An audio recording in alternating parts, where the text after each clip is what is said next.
या ठिकाणी महाराष्ट्राच्या कानाकोपऱ्यातून पेमेंट वाढ व्हावं आणि कायमस्वरूपी आम्हाला काम 26 पर्यंतच आपला अभियान हा राबवणार आहेत असं सक्षम करत आज आमचे पंख का छाटले जात आहेत। मी नागपूर जिल्ह्यातून आलो आहे। मला कायमस्वरूपी शासन मान्यता या उमेद अभियानाला मिळावी अशा मुलबाळे टाकून आम्ही इथपर्यंत आलो। मागण्या या शासनानं मान्य कराव्यात। रत्नागिरी जिल्हा जे हाल चालू आहे ते तुम्ही सर्वजण पाहता। जय उमेद। मलकापूर तालुक्यातून आला, बुलढाणा जिल्ह्यातून। बुलढाणा जिल्ह्यामध्ये आशा वर्करच्या मागण्या पूर्ण झाल्या तशा आमच्या अशी आम्हाला आमची पण अडचण सरकारने जाणून घेतली। नांदेड जिल्ह्यातून उमरी तालुक्यातून आलेला आहोत। नाना पटोलेचे सगळ्यात महत्त्वाचा मुद्दा एका साईडला मुख्यमंत्री म्हणतात की लाडकी बहीण योजना राबवतात आणि आज एवढ्या बहिणी या ठिकाणी आल्यात, काय म्हणताय? ही सरकार जी आहे सगळ्यांचाच अपमान आणि सगळ्यांच्याच निराशा करणारं सरकार महाराष्ट्रामध्ये आहे आणि त्याच्यामुळे एवढ्या पावसामध्ये या सगळ्या लाडली बहिणी या इथं आलेल्या आहेत। मागच्याच अधिवेशनामध्ये सरकारने मी मांडलेल्या प्रश्न उत्तर दिलं होतं, यांच्या मागण्या आम्ही पूर्ण करतो आहे। सरकार विधानसभेतही खोटं बोलताना आपण पाहिलेलं आहे, म्हणून पुन्हा या भगिनींना या ठिकाणी महाराष्ट्राच्या कानाकोपऱ्यातून यावं लागलं। धन्यवाद सर। आपण पाहतो या ठिकाणी एका साईडला सरकार लाडकी बहीण योजना आणते तर एका साईडला ह्या सगळ्या महिलांना आतापर्यंत न्याय मिळवण्यासाठी ह्या सगळ्या महिला या ठिकाणी एकत्र आल्या आहेत। आपण पाहतोय की या ठिकाणी आता नाना पटोले यांनी देखील हीच गोष्ट सांगितली आहे की आपण या महिलांना न्याय देण्यासाठी प्रयत्न करत आहोत, असंही त्यांचं या ठिकाणचं मत आहे।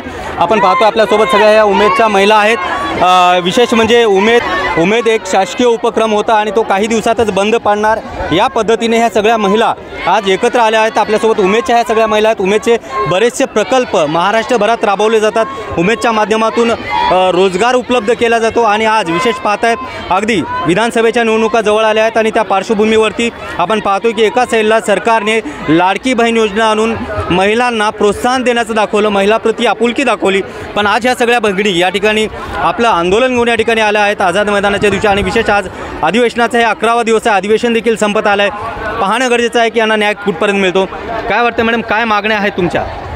नमस्कार, माझं नाव सुषमा ज्ञानेश्वर भागीत, मी पनवेल तालुक्यातील CRP म्हणून काम करते। आज 2014 पासून आपल्याकडे उमेद अभियान सुरू करण्यात आलं होतं। सुरुवातीला 2 वर्षाची मुदत देण्यात आली, नंतर वाढून आता 2026 पर्यंतच आपला अभियान हा राबवणार आहेत असं समजलेलं आहे। पण आज या अभियानामुळे आपल्या पूर्ण महाराष्ट्रातील जवळजवळ 85 लाख महिला ह्या एका छताखाली आलेल्या आहेत आणि त्यांना कसं झालं आहे, सगळ्या योजना ह्या आपल्या बचत गटांमार्फत महिलांपर्यंत पोचत आहे। आपल्या गोरगरीब महिलांना आणि एकदम अडाणी महिलांना सुद्धा अगदी काही नाही मिळालं तरी त्या CRPंकडे येतात, आपल्या महिलेकडे येतात, बाबा ताई ह्या शासनाने अशी योजना आली ती आपल्याला कशी मिळेल। तर आम्ही रात्रीचा दिवस करतो सगळ्या CRP आणि या महिलांपर्यंत अगदी आपल्या घरातली माझी बहीण माझी भगिनी आहे या उद्देशानं तिला सगळ्या मागण्या किंवा तिला सगळ्या योजना कशा पोचवता येतील याच्यासाठी प्रयत्न करत असतो। आणि आज आमचा 85 लाख महिलांचा परिवार आहे, खूप सुंदर पद्धतीने एकत्रित आलेला आहे आणि त्याची आज कुठेतरी मोडतोड होणार आहे।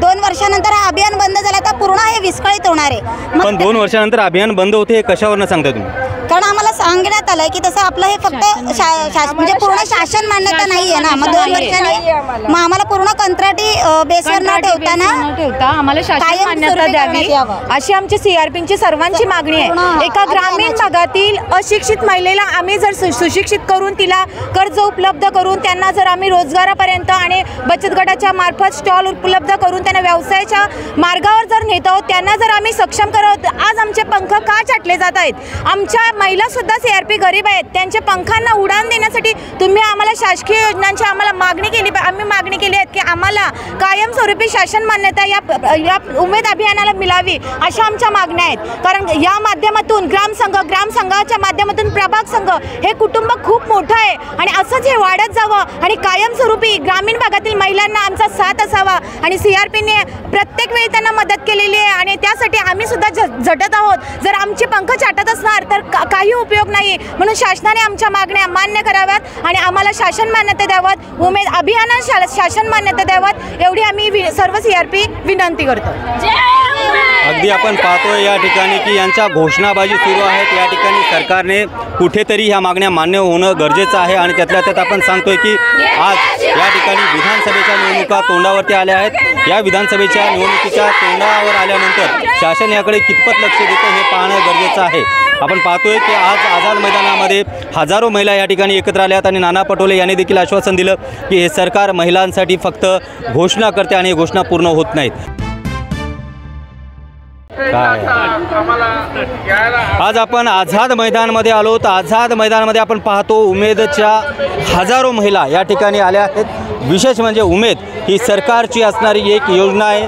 याच योजनेमध्ये महाराष्ट्रभरातील हजारो बायकांना हाताला काम मिळालं होतं आणि हे काम आता कुठेतरी थांबण्याची साशंकता निर्माण होत आहे।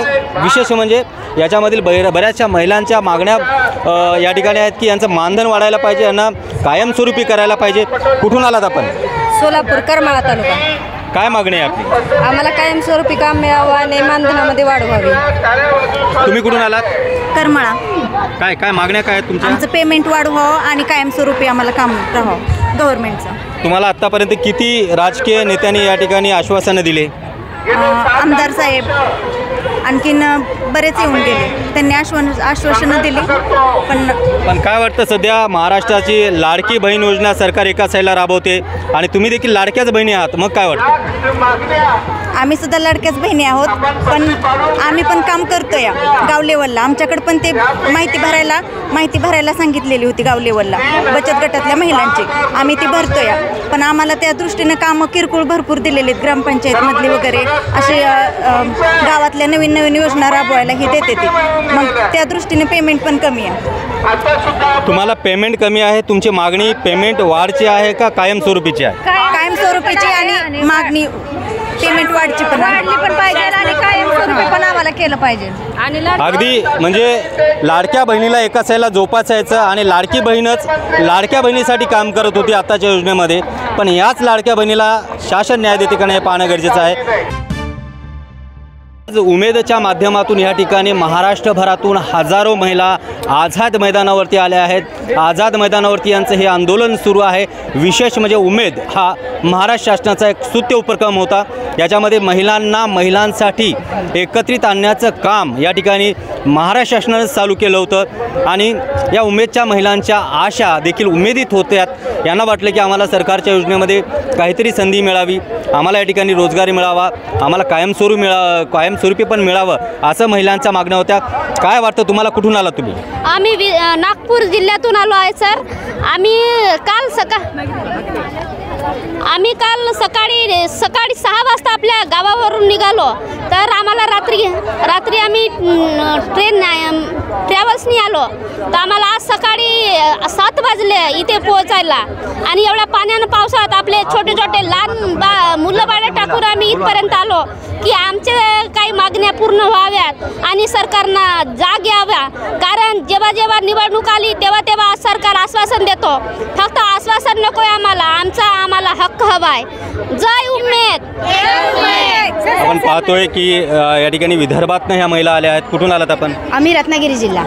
आम्ही कालपासून इथे आहोत पावसामध्ये, तर आमचं अशा अपेक्षा आहे की आम्ही दरवर्षी इथे येतो आणि गेल्या वर्षी आमच्या पेमेंट संदर्भात त्यांनी मागण्या पूर्ण केल्या, पण आम्हाला असं वाटतंय की आमची जी CRPची जी सगळी अभियानाची जी कसरत आहे ती आज तारेवरची कसरत आहे आणि याच्यासाठी आम्हाला पूर्णपणे न्याय मिळावा आणि जसं अंगणवाडीला प्राधान्य दिलेलं आहे तसं सुद्धा आम्हाला उमेदमधून पूर्णतः प्राधान्य मिळावं अशी आमची इच्छा आहे। जय उमेद। हे पाहतोय आपण की या ठिकाणी बऱ्याचशा लांबून महिला या ठिकाणी आल्या आहेत, तर आपण इथे सगळ्या महिलांच्या प्रतिक्रिया जाणून घेतोय की या ठिकाणी आलेल्या ह्या महिलांचं भर पावसामध्ये पाऊस आणि ऊन ह्या दोघांच्या याच्यामध्ये यांची खूप परिस्थिती वाईट होते, गंभीर होते। कुठून आलात आपण? आम्ही तासगाव तालुक्यातून आलो आहे, सांगली जिल्हा आहे आमचा। आणि आम्ही उमेदच्या अभियानात इथं केडर आहे, आम्ही केडर म्हणून काम करतो आहे। आमच्या मागण्या या शासनानं मान्य कराव्यात। आम्ही काल रात्री 7 वाजल्यापासून STला बसलो आहे, आज सकाळी 11 वाजता पोहोचलो आहे। आल्यापासून पाऊस पाणी इथं चालू आहे, जे हाल चालू आहे ते तुम्ही सर्वजण पाहतायत।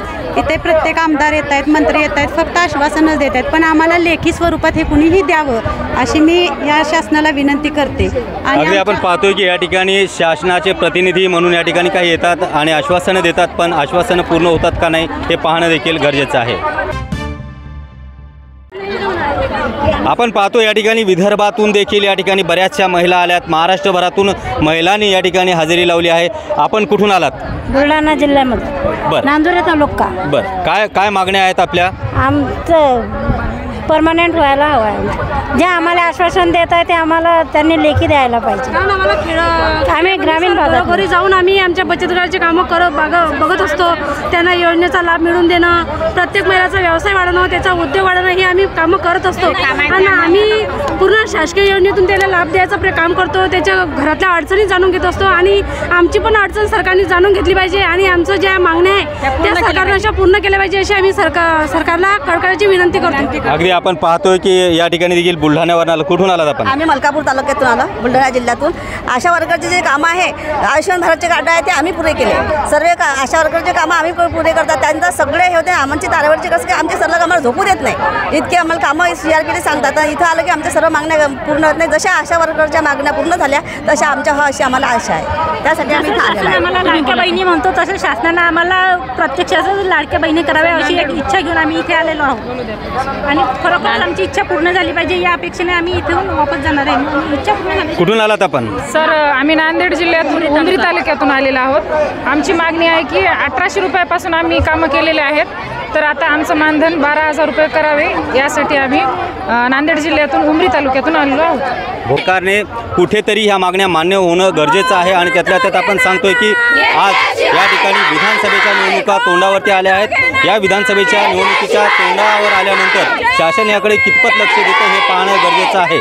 आपण पाहतोय की आज आझाद मैदानामध्ये हजारो महिला या ठिकाणी एकत्र आल्यात आणि नाना पटोले यांनी देखील आश्वासन दिलं की हे सरकार महिलांसाठी फक्त घोषणा करते आणि घोषणा पूर्ण होत नाहीत. Cameraman methyl तेरसेसह Swapnil दुधारे, Deshonnati news.